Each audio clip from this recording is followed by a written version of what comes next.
Hello traders, this is Jim Comiskey coming to you live from ADM Investor Services. It is currently Thursday the 29th, coming up on 2 o'clock.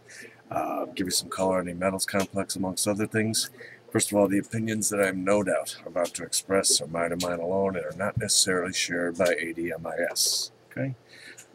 First of all, the gold is currently at 16.5870, down $1.80. Very narrow range in the gold today. Silver is at 32.08, up just 19 cents.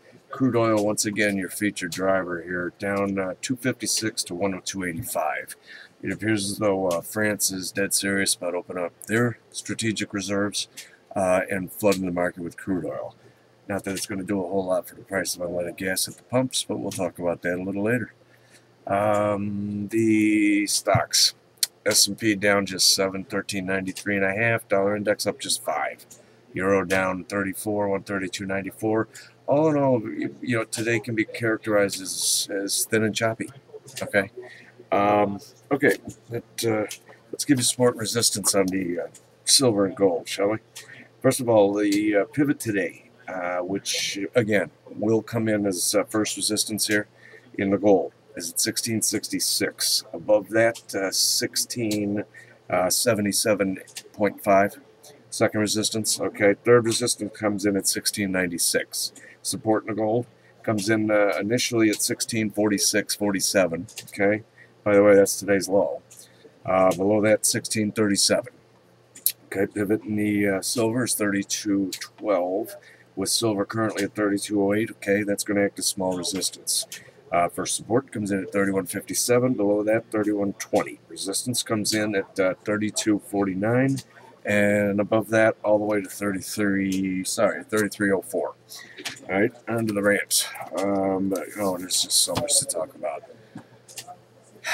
Really, where do you start? Okay, first of all, Teddy said I'm supposed to go easy on Barack today. Ain't gonna happen. All right, the campaigner-in-chief today has announced that he wants to cut tax breaks to the oil companies. Okay, it's $4 billion a year now, ostensibly. Okay, this makes a great headline. Okay, tax breaks to the oil companies. All right, but let's put this into context. Okay, He goes on to say that the three biggest oil companies took home $80 billion in profit, okay? ExxonMobil collecting almost $4.7 million each hour. Now, let's put this into context. Yesterday, we talked about how much the U.S. government spends an hour. $430 million. He's talking about Exxon collecting $4.7 million an hour. $430 million an hour spent by the U.S. government. Okay, so Obama's ridiculing the Republican presidential candidates as the flat earth crowd. Would rather give $4 billion in taxpayer subsidies to oil companies than invest in clean energy.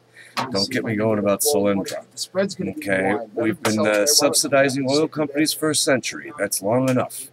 Now, the Congressional Research Service on March the 3rd, okay, came out with a report that found that repealing the $22.8 billion in tax breaks over 5 years, okay, would cripple independent energy producers and on a smaller scale would make oil and natural gas more expensive for U.S. consumers and likely increase foreign dependence. Okay. Again, it makes for a good headline, but in terms of policy, it would probably stifle competition dramatically for the independents that go out and actually do a lot of exploration on their own dime too. By the way, so ending such breaks would reduce the deficit $41 billion over a decade, according to Obama's budget for fiscal 2013. That budget, by the way, which was brought up for a vote in the House today, and failed by a margin of 414 to 0. Not even one Democrat voted for Obama's 2013 budget. Okay, so much for the campaigner-in-chief.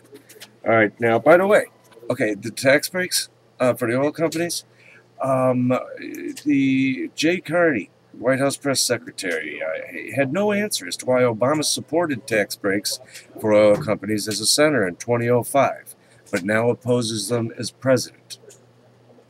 Okay? He supported tax breaks for the oil companies when he was a senator in 2005. I guess now he's had to change his mind when you have unleaded gas at all-time highs in the month of March, I might add. Okay? Moving on here. This is courtesy of Fox News. Okay, House panel clears way for administration subpoena on drilling and coal reg probes. Okay, a House committee voted Wednesday to clear the way to subpoena the Obama administration over two separate probes, one concerning allegations dating back to British petroleum spill that it misrepresented a report on the temporary offshore drilling ban. I remember this. I remember this quite distinctly. Okay. A panel of experts said that it had recommended that drilling in the Gulf resume 6 months after the oil spill. However, the final report that was issued by Interior Secretary Ken Salazar to President Obama called for a 6-month moratorium to be extended, and it was edited to suggest that the panel's experts supported that recommendation. I remember because the panelists actually did an op-ed in the Journal, and they were furious that their words had totally been twisted and used against them. All right, so Ken Salazar, you know, guy that's never created a job in his life, yet killed many. All right, here's the timeline now for Ken Salazar's work in the Gulf. Okay, March 31st of 2010, he announced an offshore drilling ban that closed large portions of our offshore areas from future energy production. May 6th of 2010, issued a moratorium on all new drilling in the Gulf of Mexico, creating further economic devastation, costing up to 12,000 jobs, according to the administration's estimates.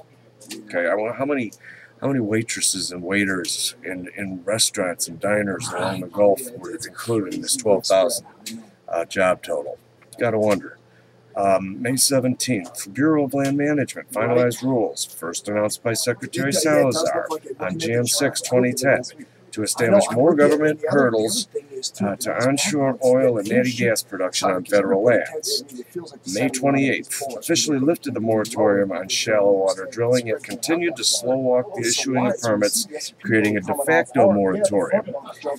Okay, I mean, where do you stop here?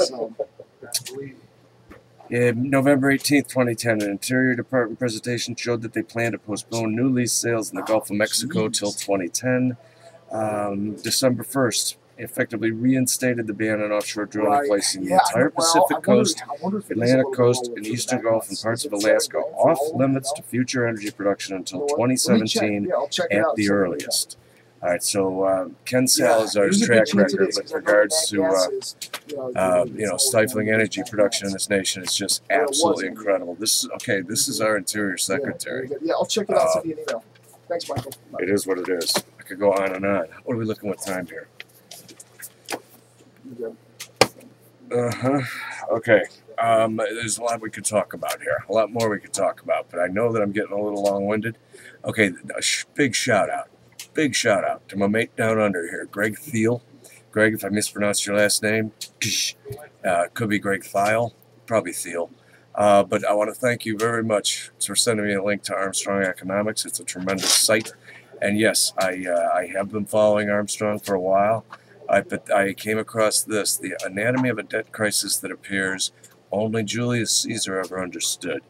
Okay, now, I don't know, I've lost track of time here, and Teddy's been a little busy. So what I'm going to do is I'm going to do another 10-minute one after this.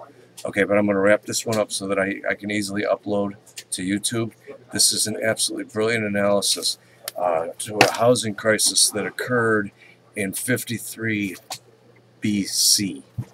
Okay, remarkably similar to a housing crisis we're going through right now, a debt crisis. This is good. You guys are going to want to tune into the next one, okay? But again, for ease of uploading, I'm going to just kill this one right here. If you'd like to get a hold of me, I think at this point you know how to, but my toll-free is 888-935-7979. Outside line 312-242-7996. Email me at jim.comiskey@archerfinancials.com, or shoot me a comment on the comment chain on YouTube here, and I'll make every effort to respond, okay? Take care, guys. Look forward to talking to you soon.